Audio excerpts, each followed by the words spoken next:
so now the 5 over 5 goes away, and we've just got 3/4 there.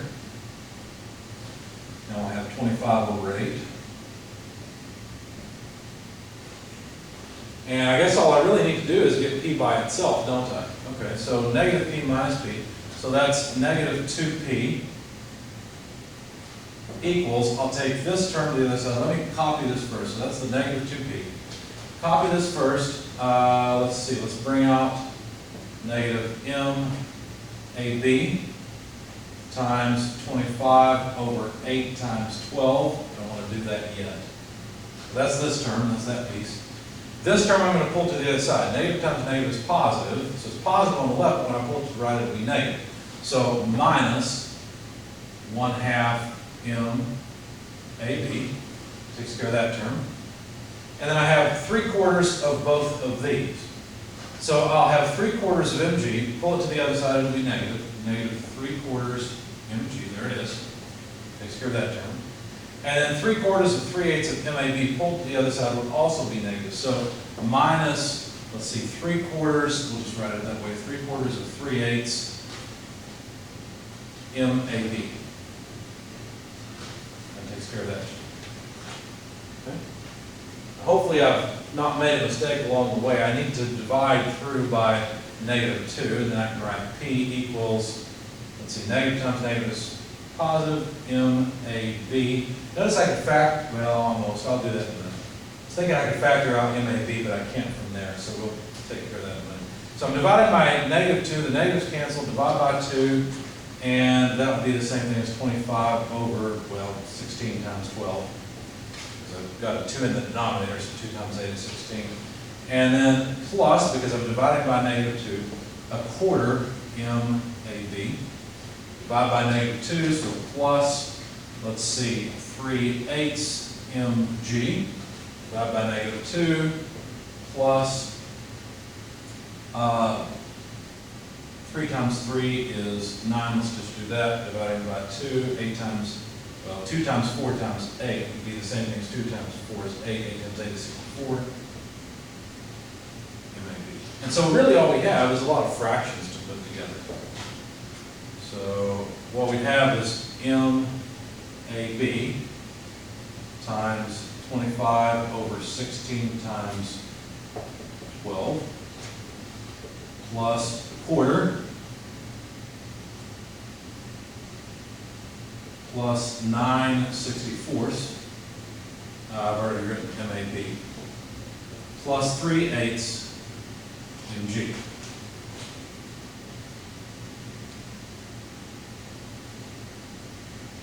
Okay, now let me verify that I've worked all the algebra correctly. Let's see, we'll take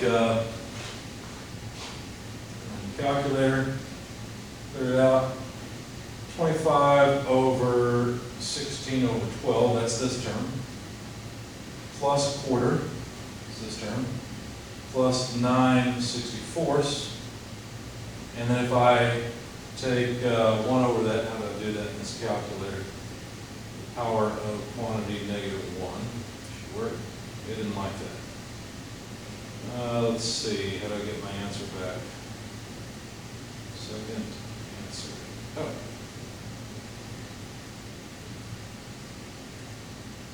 Yeah, still have the answer. There must be an inversion. There it is. Yeah, that's what I got before. So what I got for this whole thing is a number that when you invert, you can find the denominator. And what I got was MAB times 1 over 1.92 is the easiest way to write it. 1.92 is rational. It doesn't continue forever. So plus 3/8 mg. And that's exactly what I got before when I was solving this problem.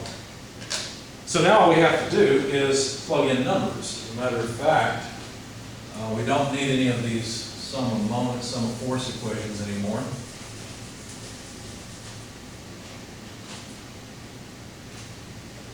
P is equal to, we can factor out the mass M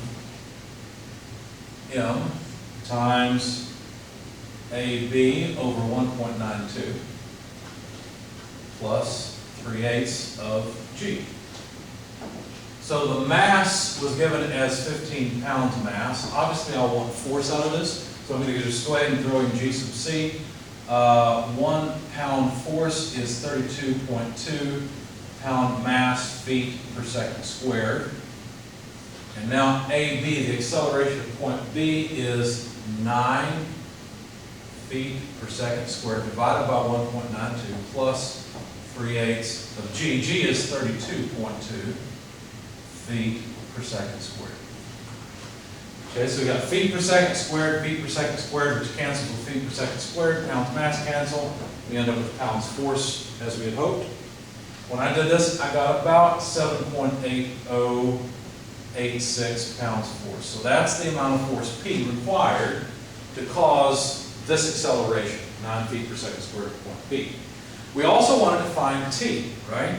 Now, unfortunately, I erased my sum force in the x direction equation, but it looked like this. It was T equals P minus 1/2 MAB.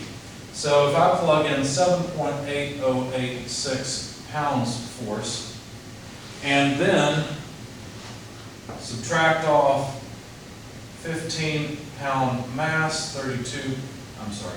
acceleration B, 9 feet per second squared, divided by 2, that's this, right, 1/2 MAB. But I need a conversion factor.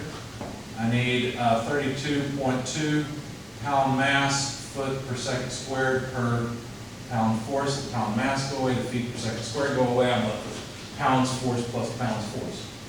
Then you'll find that the tension in the cable, AC, is about 5.712 pounds force.